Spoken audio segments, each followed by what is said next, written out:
Alberto Fujimori, quizás la persona más controversial del Perú. Les saluda Gundarianox y empezamos.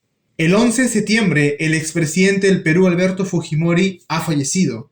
Debido a un avance en el cáncer que padecía, además de, claramente su avanzada edad, falleció con 86 años y su legado, es bastante turbio en el Perú, debido a que su mandato estuvo imbuido en autoritarismo, corrupción, violaciones a los derechos humanos, violencia contra las mujeres campesinas, además también de un golpe de Estado, por lo que hoy veremos un poco de su historia. Inicialmente Fujimori nació en Lima en el año 1983, de ascendencia japonesa claramente. Fue inicialmente ingeniero agrícola antes de entrar en la política. Alcanzó la presidencia en 1990 como candidato de Cambio 90, su partido mismo, venciendo al escritor y premio Nobel Mario Vargas Llosa en un contexto de crisis política y económica. Su mandato se destacó por una serie de medidas drásticas en términos económicos, como sería el Full-Shock, y también en la lucha contra la insurgencia de grupos terroristas, como el Sendero Luminoso o el MRTA. Fujimori implementó políticas de ajuste que lograron estabilizar la economía, pero también provocó dificultades en los sectores más desfavorecidos de la población peruana. El principal objetivo de la terapia de choque era la reducción drástica de la hiperinflación, introduciendo la disciplina monetaria y fiscal junto a la reducción considerable del déficit presupuestario. En pocas palabras, se liberaron todos los precios que estaban subsidiados por los gobiernos anteriores, lo que produjo un aumento en los precios.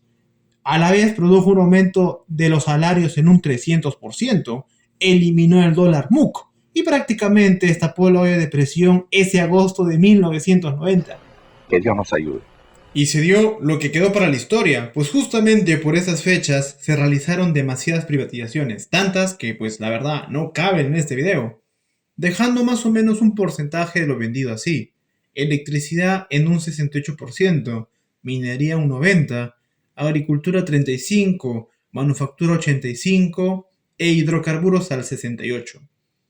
Y solamente por mencionar algunas de las empresas fueron Cerro Verde, Edeguel, Luz del Sur, Sider Perú, Edelnor, Egenor, Starcraft, Hierro Shungan, Petromar, Centromina Perú, Tintaya, Aeroperú, Petroperú, Sedapal, Emapú, Solgas, BVA, Entel y Electrolima.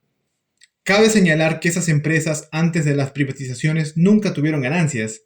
Sus números siempre estuvieron en rojo, siempre generaban pérdidas para el Estado, por lo que las privatizaciones generaron un incremento en los despidos, obviamente, y nació los muy llamados comerciantes informales, que hasta la actualidad persisten. Pero la historia sigue, ya que uno de los eventos más controversiales de su gobierno fue el autogolpe de Estado de 1992, cuando se disolvió el Congreso y suspendió la Congreso de la República para consolidar su mandato, argumentando que era necesario para llevar a cabo reformas que, para bien o para mal, eran necesarias en su momento, debido a que el terrorismo ya empezaba a afectar a las ciudades y por ende ganaba notoriedad.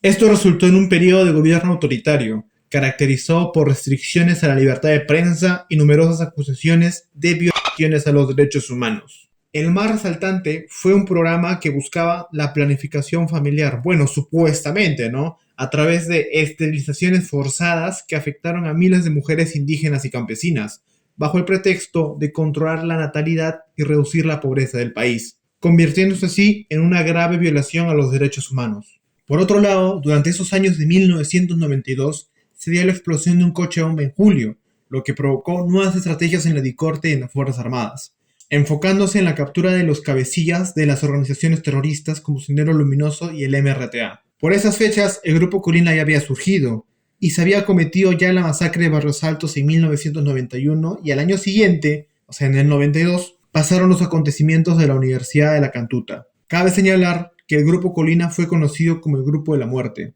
que funcionó durante aquellos años como un grupo paramilitar enfocado en neutralizar posibles miembros de organizaciones terroristas. Y todo esto dio frutos, pues el 12 de septiembre, mira las cosas de la vida, se dio la captura del líder terrorista Abimael Guzmán, en la muy entrañable Operación Victoria. Esto fue un hito y un logro para el gobierno del chino, tanto así que fue primicia a nivel mundial. Además, dio un merecidísimo reconocimiento a los miembros del entonces GEIN, catapultando la carrera de Fujimori y pues prácticamente dándole su reelección en 1995. También durante todo su periodo se realizaron una gran cantidad de obras en varias zonas pobres del país, demasiadas que no caben en este video, pero las más relevantes serían los comedores populares, las ollas comunes, hizo colegios, hizo pistas, dio luz y agua a las zonas más recónditas del país, prácticamente pues convirtiéndolo en el arquitecto del Perú actual, volviéndose probablemente el presidente más influyente del Perú en la historia moderna, para bien o para mal. Pero bueno, sigamos.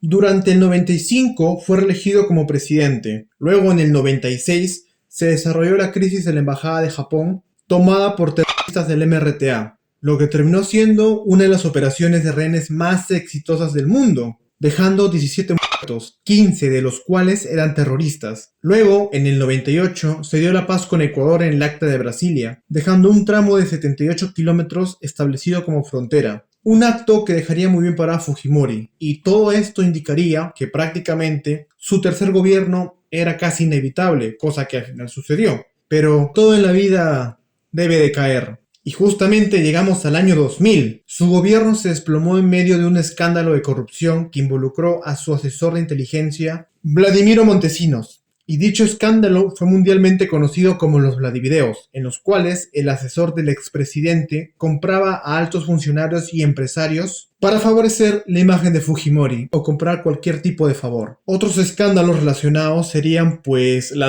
en el avión presidencial en el cual se hallaron 169 kilogramos de cocaína, las inmensurables denuncias contra los derechos humanos y la corrupción, y tras todo esto, finalmente Fujimori viaja a la cumbre de la PEC en Brunei. Posteriormente viaja a Japón y desde allí renuncia a la presidencia vía fax, pero el Congreso peruano lo destituyó en su ausencia. Y tras todo esto, pues Fujimori se exilia en el país asiático, recibiendo la ciudadanía japonesa.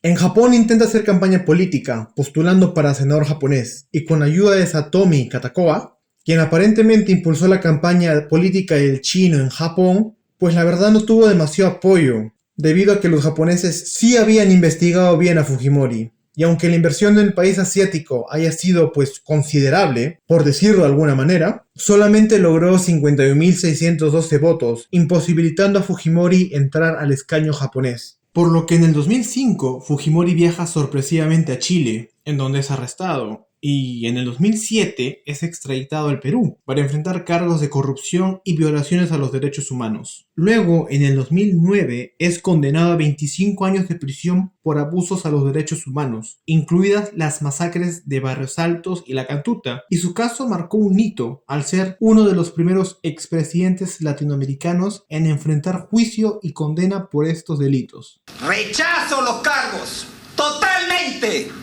¡Soy inocente! Luego ya en los últimos 10 años, específicamente del 2009 al 2019, ya son etapas en las cuales su salud decae. Cabe señalar que en el 2017 PPK le dio un indulto que al final fue revocado por la Corte Suprema del Perú, pero luego fue vuelta dado en el 2023 y ahí sí salió libre. Ya llegando a la actualidad, Fujimori falleció el 11 de septiembre del 2024, a los 86 años. Y a pesar del paso del tiempo y de los diversos episodios controversiales de su gobierno, pues él sigue siendo una figura que genera bastante división en la actual sociedad peruana. No cabe duda que el expresidente fue una persona pues muy extraña, héroe para algunos y villano para otros, pero no se puede negar el legado que deja detrás, para bien o para mal. Y hay que ser sinceros, comparándolo con los presidentes más actuales, ha sido el más influyente de todos ellos. Dicho esto, tampoco se puede negar la influencia del chino en el Perú y en el mundo. Y pues la verdad, ¿quién diría que las dos figuras más representativas del Perú en los años 90 fallecerían el mismo día? Parece que la vida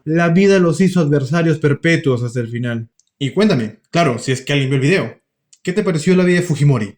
¿Escandalosa? ¿Con muchos encubrimientos? ¿Quizás te pareció muy corrupta? ¿O aburrida? ¿O quizás hasta interesante? Es tu turno de opinar ahora. Exprésate libremente en los comentarios, si deseas o no. Claro, eso depende de ti. Por mi parte, pues ha sido todo. Muchas gracias si te quedaste hasta el final del video. Por lo que si deseas, pues deja un like, suscríbete y con suerte, pues nos veremos la próxima. Un fuerte saludo y no olvides de sonreír.